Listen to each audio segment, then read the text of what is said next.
everybody. Thank you for having us. My name is Danielle Torres, and I'm part of McCoy Federal Credit Union. My specialization is business development as part of our marketing team. We're here today to talk about how we can help you achieve personal financial wellness. One of the benefits of being a member of McCoy is having access to GreenPath Financial Wellness. Our partnership provides our members with GreenPath services free of charge and includes personal budgeting tools, online financial education, credit counseling, debt management, housing services, student loan assistance, all kinds of things to help. This can bring a more secure peace of mind for not only monthly expenses and bills, but also for your savings goals and paying down debts owed. And without further ado, here is GreenPath. Welcome to Budgeting Basics with McCoy Federal Credit Union and GreenPath Financial Wellness. Today we're going to be going over how to make smart budgeting goals, as well as how to set up a budget and guidelines for different spending categories, as well as tips for making your budget successful. Smart financial goals actually reflect your values and provide direction for set planning, and it'll also help you balance what your needs are versus what you want. Specific is really important because that one is better than a general goal, because a general goal, I want to pay off my debt. Okay, that's great. You want to pay off your debt, but you need to actually break down how to do that. That way you can actually achieve the goal. For example, instead of saving more money, I'm going to try to save $3,000 over 12 months. And that goes along with measurable. You want to be able to see your progress. Like if you have your money in the savings account, you can see it building over time. And if you get a bonus or a raise or something, then you can add more to it at that time, so that way you can see it even go a little bit faster. So something that you can visibly see is always helpful and encouraging. And again, you want to make sure it's achievable. You want to make sure you're not trying to tackle too much at once. And you want to do some research. Like if you're saving up for a new computer or a vacation you want to go on, what have you, you want to make sure that if you think, I think 500 will cover it, but you find out that it actually takes 1,500 to cover it, then the goal will have to change. So you want to make sure that you do your research first to see how much something costs realistically. And you want to make sure it's relevant.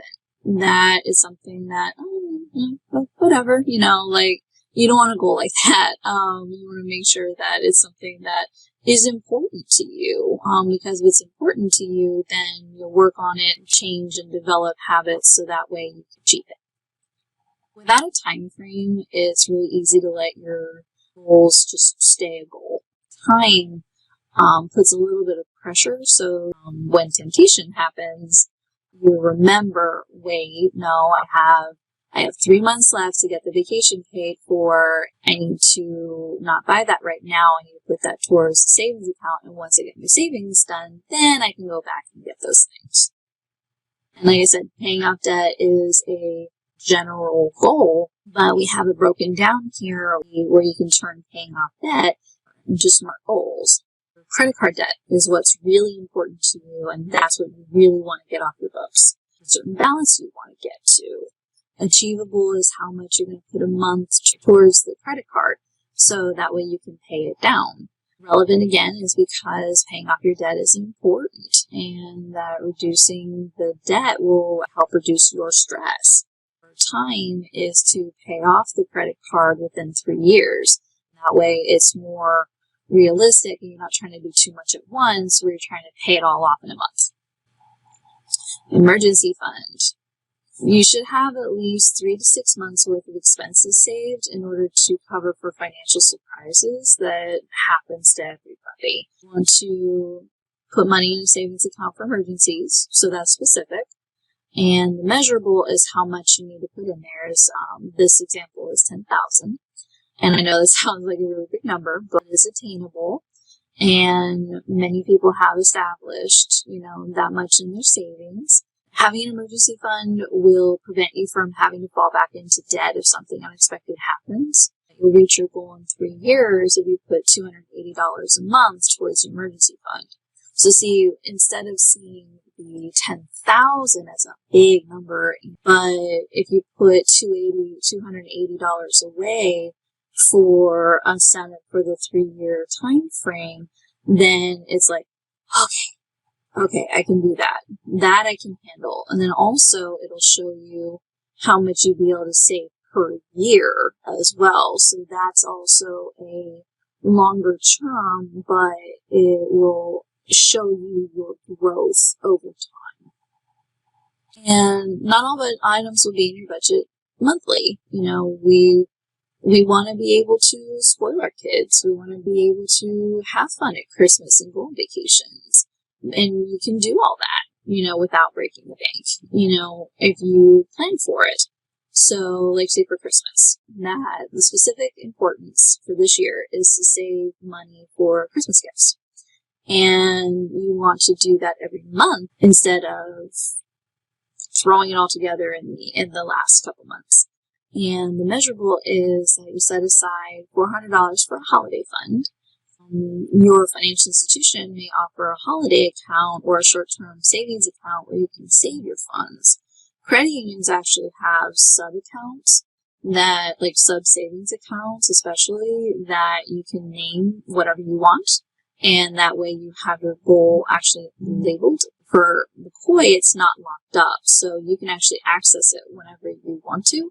It's still a really good tool to be able to keep your progress. And also, if you have multiple things you're trying to save for, you can have them in different accounts altogether.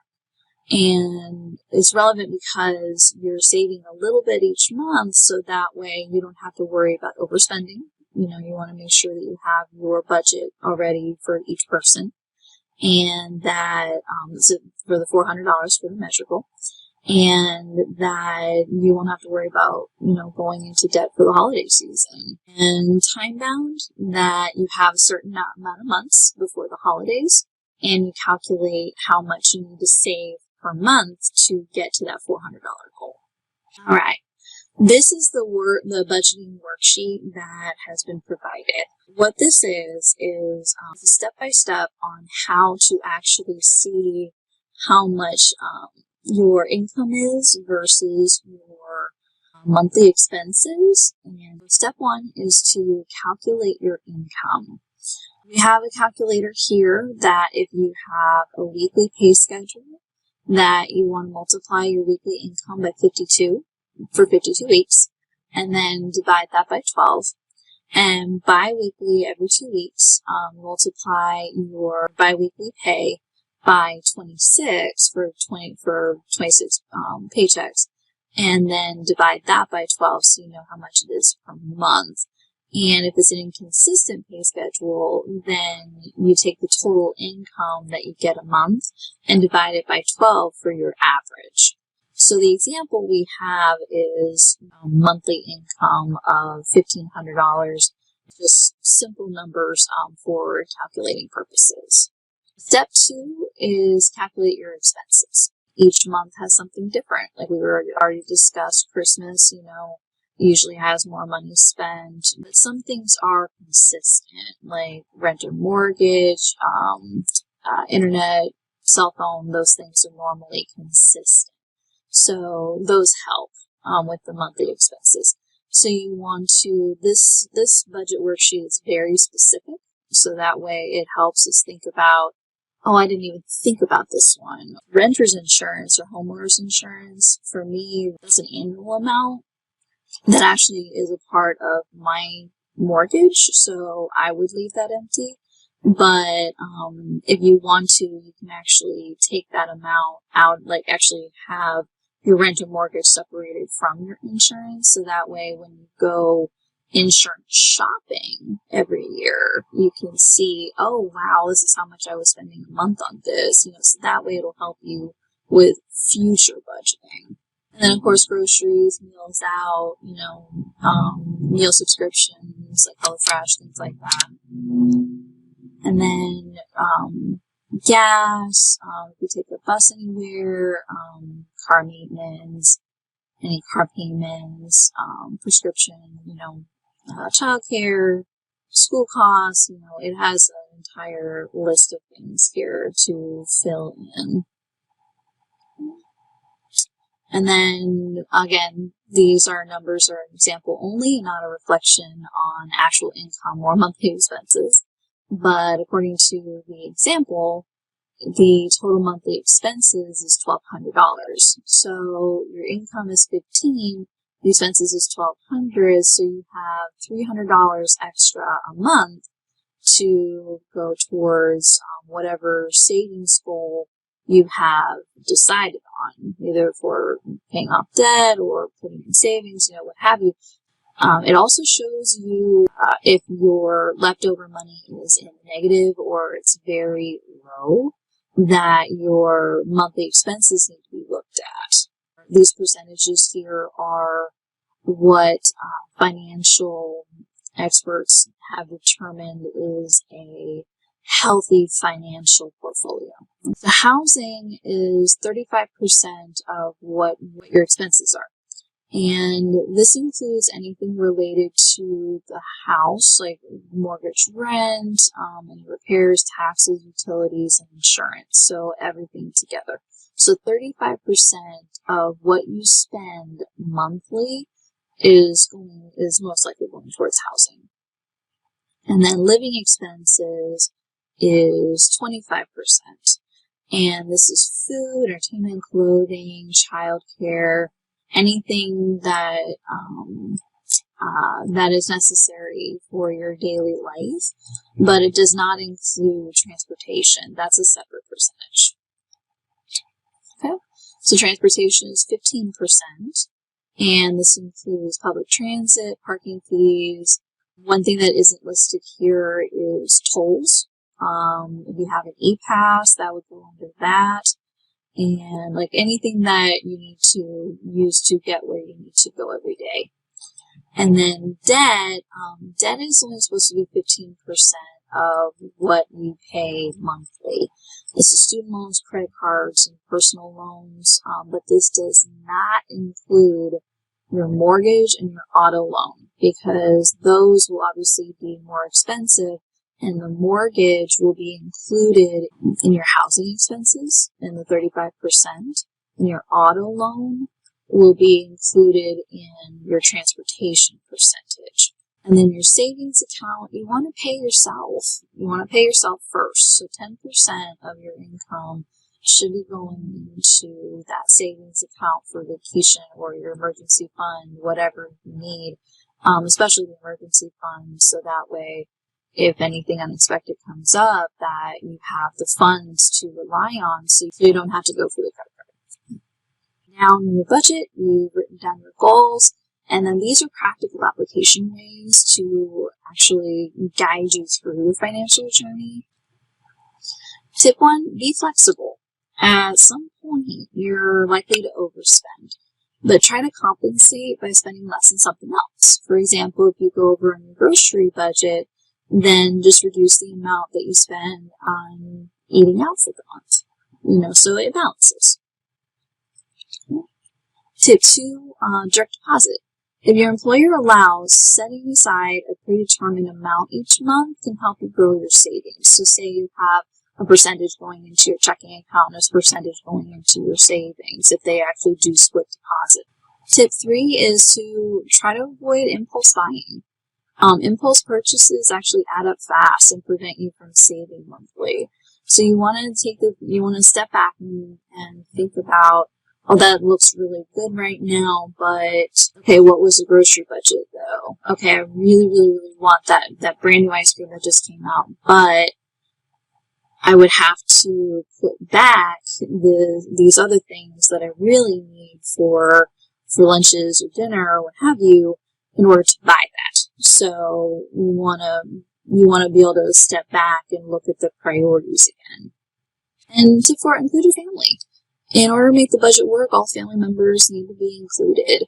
You want to make sure that you have an open dialogue on financial issues, and you want to discuss everything honestly and openly and work together to make it work. And then tip 5 is avoid using credit to make ends meet. And try not to use credit cards for items that you really can't afford, because you do have to pay back the credit card as well as interest. So it does cost you when you do that. Credit cards do have good things. They build your credit for you, as long as they're done wisely. And then tip 6, record every purchase. Whether you have a pen and paper or smartphone, transaction counter is a great way so you know where your money's going. Tip 7, don't deprive yourself too much though. It's like a diet. If you deprive yourself too much, then you're just going to go binge later. So you want to try to compromise a little bit on the fun stuff that you still want to do, and still engaging, but is still within your budget. Like my family and I love going to escape rooms. That's one of our favorite things to do. But we wait for either a mega sale they're having, or okay, we have more people now, so it costs less per person because we divide it up amongst ourselves, and that kind of thing. And tip 8, you will go outside the budget occasionally. It's okay, but you don't want to give up. If you spend more in one category, like I said, balance it out and spend a little bit less in another one. You want to be honest with your spending and plan accordingly. These are your goals. These are important to you. Make sure that you get back on the road that you designed for yourself, so that way at the end of the year or at the end of 3 years, you can breathe easier because your credit card's been paid off and you saved up the money you were looking for, so you can relax and enjoy your financial life. Congratulations. All right, we're all set. And you are ready to go test your knowledge with your own personal financial goals and budgeting plan. We're here at McCoy Farm Credit Union, along with our partnership with Path, to assist you with anything that you need. And if you have any questions, our contact information is going to be next. All right. Thank you so much. Have a great day.